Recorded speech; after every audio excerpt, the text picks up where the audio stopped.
नमस्कार दोस्तों, मैं हूं नीरज और आपकी अपनी कक्षा में स्वागत है।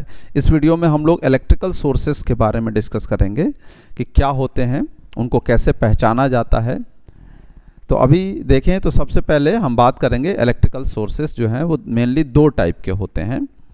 दो टाइप में फर्स्ट है आपका इंडिपेंडेंट सोर्सेस, इंडिपेंडेंट, और सेकंड है आपका डिपेंडेंट सोर्सेस, डिपेंडेंट सोर्सेस। तो इंडिपेंडेंट सोर्सेस का नाम से ही समझ में आ रहा है। इंडिपेंडेंट सोर्स का मतलब क्या हुआ? ऐसा कोई सोर्स जिसकी जो वैल्यू है वो किसी दूसरी वैल्यू पे डिपेंड ना करते हो, यानी कि वो इंडिपेंडेंट है। लाइक आप लोग प्रॉब्लम सॉल्व करते हैं तो वोल्टेज सोर्स आपको मिलता है 10 वोल्ट, करंट मिलता है 2 एम्पियर, इस तरीके की वैल्यूज आपको मिलती हैं। तो ये सब क्या है? आपकी इंडिपेंडेंट सोर्सेस के अंडर में आती हैं। डिपेंडेंट सोर्सेस क्या होती हैं? ऐसे सोर्सेस जिनकी वैल्यू किसी दूसरे वैल्यू पे डिपेंड करती हो, जैसे कि आप लोगों ने रिप्रेजेंटेशन वगैरह भी देखा होगा, इस तरीके के सिंबल्स आपको मिलते हैं कहीं पे भी प्रॉब्लम में, तो वो आपके डिपेंडेंट सोर्स के होते हैं।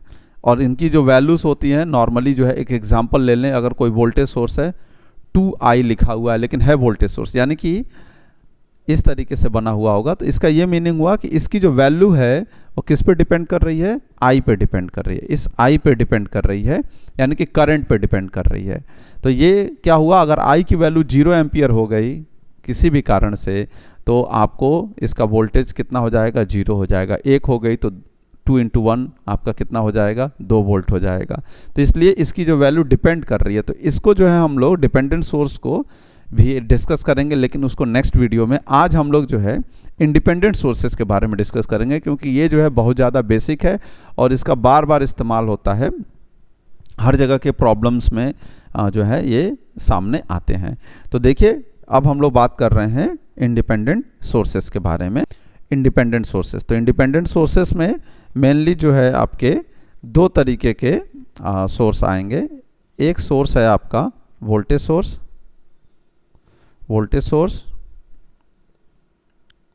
और जो दूसरा सोर्स है वो आपका है करंट सोर्स। फिर इसमें जो है हम लोग एक एक करके वोल्टेज सोर्स और करंट सोर्स को भी देखेंगे कि क्या होता है, उसके रिप्रेजेंटेशन क्या होते हैं और उसके जो है कैरेक्टरिस्टिक्स, वीआई कैरेक्टरिस्टिक्स क्या होती है। तो वोल्टेज सोर्स में भी जो आपका पहला सोर्स है, ये मैं यहाँ पे बना रहा हूँ। फर्स्ट जो है आपका ये है ideal voltage source, ideal voltage source. तो आइडियल वोल्टेज सोर्स का रिप्रेजेंटेशन की अगर हम बात करें, या पहले इसकी डेफिनेशन के बारे में बात करें कि क्या होता है आइडियल वोल्टेज सोर्स, तो ऐसा वोल्टेज सोर्स जिसमें वोल्टेज सोर्स ही है और आइडियल है, यानी कि कोई ऐसा सोर्स जिसका जो वोल्टेज है वो कभी भी डाउन ही ना हो या कभी भी चेंज ना हो। ज़्यादा सही वर्ड ये होगा, चेंज ही ना हो। तो चेंज ही ना हो, इसका मतलब ये हुआ कि अगर आपके पास कोई वोल्ट सोर्स है इस तरीके का, जो कि आप लोग बुक्स वगैरह में देखते हैं, सपोज वहाँ पे लिखा हुआ है 10 वोल्ट, तो 10 वोल्ट लिखा है, तो यानी कि हमेशा उसके टर्मिनल पर ए और बी पे हमेशा कितना रहेगा? 10 वोल्ट ही रहेगा। चाहे आप यहाँ पर कितना भी लोड लगाते रह जाएं, यानी कि रेजिस्टेंस की वैल्यू कितना भी बढ़ाएं या घटाएं, कोई फर्क नहीं पड़ेगा। तो ये है हमारा आइडियल वोल्टेज सोर्स। और अगर हम इसकी कैरेक्टरिस्टिक्स की बात करें, तो वोल्टेज हमेशा कांस्टेंट रहना है, करंट की वैल्यू कितनी भी बढ़े तो ये हमारा क्या हो जाएगा? ये सपोज ये है था हमारा 10 वोल्ट, तो ये 10 वोल्ट ही रहेगा हमेशा, कितने भी करंट की वैल्यू बढ़ती चली जाए, जो कि प्रैक्टिकली पॉसिबल नहीं होता। इसलिए जो नेक्स्ट सोर्स है इसी का एक दूसरा, जो कि हमारा रियल सोर्स है या प्रैक्टिकल, रियल वोल्टेज सोर्स या प्रैक्टिकल वोल्टेज सोर्स। तो रियल वोल्टेज सोर्स का मीनिंग ये हो गया कि जो कि रियल लाइफ में इस्तेमाल हो रहा है। और रियल लाइफ में डेफिनेटली क्या होता है कि जो भी हम सोर्स इस्तेमाल करते हैं उसका वोल्टेज ड्रॉप भी होता है। तो ड्रॉप होगा तो इसका मतलब इसमें लॉसेस भी होंगे। तो उन लॉसेस को रिप्रेजेंट करने के लिए हम क्या करते हैं? सोर्स के इंटरनल रेजिस्टेंस सीरीज में कनेक्ट कर देते हैं। तो ये हो गया आपका आर इंटरनल और ये आपका हो गया वी। तो ये रिप्रेजेंटेशन है क्या? किसके लिए? आपका रियल वोल्टेज सोर्स और प्रैक्टिकल वोल्टेज सोर्स का। और अगर हम इसकी वी कैरेक्टरिस्टिक्स ड्रॉ करें तो ये आपको मिलेगा, ये V है, ये I है। आइडियली कैसा होना चाहिए? कांस्टेंट होना चाहिए, जो कि ऊपर हम लोगों ने दिखाया, लेकिन प्रैक्टिकली ये कैसा होता है? कांस्टेंट नहीं होता है, वोल्टेज का ड्रॉप होता रहता है। तो ये धीरे धीरे जैसे जैसे आप इस्तेमाल करेंगे वैल्यू वोल्टेज की जो है वो धीरे धीरे घटती चली जाएगी। तो ये आपका था वोल्टेज सोर्स। फिर नेक्स्ट जो है आपका करंट सोर्स की अब बात करते हैं। तो करंट सोर्स में भी बिल्कुल ऐसे ही आपकी बात होगी। पहला होगा आपका आइडियल करंट सोर्स। तो आइडियल करंट सोर्स का मतलब ये हुआ कि ऐसा करंट सोर्स जिसकी करंट की वैल्यू हमेशा कांस्टेंट रहे, चाहे हम कितना भी लोड उस पर अप्लाई कर दें उससे कोई फर्क ना पड़े।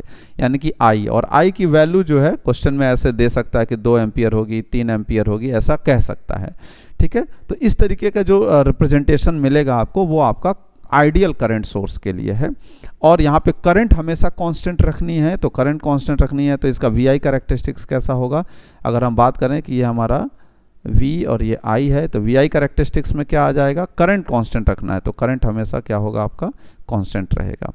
यानी कि अगर यहाँ पे सपोज 2 एम्पियर है तो हमेशा क्या रहेगा? वो 2 एम्पियर ही रहेगा, चाहे वोल्टेज की वैल्यू कितनी भी बढ़ती चली जाए, कितनी भी देर तक हम इस्तेमाल करें, उसे कोई फर्क नहीं पड़ना है। फिर नेक्स्ट आता है इसी का जो है आपका second point, that is called the real और प्रैक्टिकल करंट सोर्स। तो अभी जैसा कि नाम आ गया रियल और प्रैक्टिकल, जैसे हम लोगों ने यहाँ पे वोल्टेज सोर्स में देखा था कि भाई लॉस तो होगा, यहाँ पर भी लॉस होगा, यानी कि करंट हमेशा के लिए कांस्टेंट नहीं रहेगी। तो जब हमेशा के लिए कांस्टेंट नहीं रहेगी तो करंट ड्रॉप भी होगा। तो उसको रिप्रेजेंट कैसे किया जाता है? ड्रॉप को इंटरनल रेजिस्टेंस से रिप्रेजेंट करना है और उसको हमेशा इंटरनल रेजिस्टेंस को पैरेलल में लगाते हैं। तो ये पैरेलल में आर इंट का मतलब है R internal, internal resistance of this source, current source. तो ये इस तरीके से आपका रिप्रेजेंट हो जाएगा।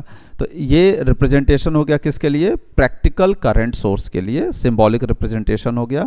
अगर हम इसी का वी आई कैरेक्टरिस्टिक ड्रॉ करें तो वी आई कैरेक्टरिस्टिक्स में क्या होगा आपका? हमको पता है कि यहाँ पर अब करंट जो है वो कांस्टेंट नहीं रह सकती है, वी आई।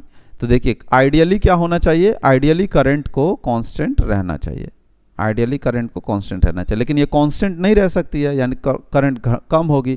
तो जब कम होगी तो क्या होगा आपका? इस तरीके से धीरे धीरे घटती चली जाएगी। जैसे जैसे आप वोल्टेज यूज़ करेंगे, बढ़ाएंगे, वैसे वैसे करंट की वैल्यू क्या हो रही है देखें तो इधर डिक्रीज होती चली जा रही है।